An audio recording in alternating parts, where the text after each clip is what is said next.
He has some of the lowest public approval ratings of any modern president, but poll numbers aside, one especially high number is raising eyebrows in the GOP: the amount of money George W. Bush is still able to raise for political races.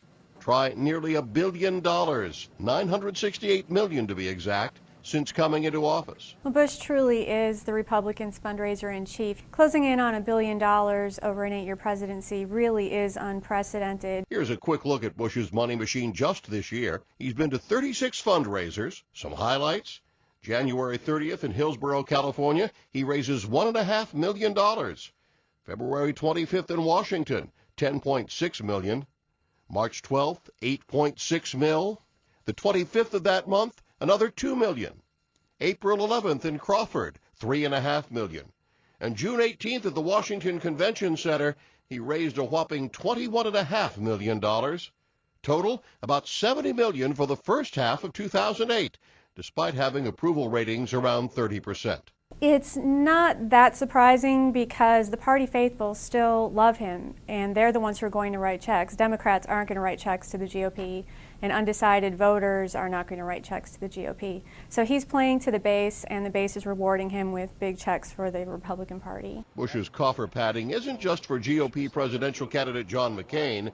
The money's been raised for a range of candidates and causes, including himself. A lot of it was record fundraising for his 2004 re-election, but tons of money have gone to the Republican Party and GOP candidates at fundraisers that Bush has headlined. It's been my honor to welcome my friend, John McCain. But many candidates, even John McCain, have been trying to distance themselves from Bush while still positioning themselves to receive the cash.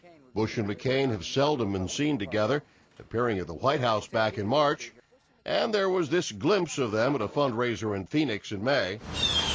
Fundraising while in office certainly isn't anything new. According to one expert, President Clinton was able to drum up $105 million during his last year in the White House. But that was before campaign finance laws changed. Clinton could raise unlimited amounts of labor union and corporate money and individual contributions for the Democratic Party. Bush has been operating under much stricter restrictions. Don't expect things to slow down just yet. Bush has a full plate of moneymakers scheduled right up until Election Day. John Belmont, The Associated Press.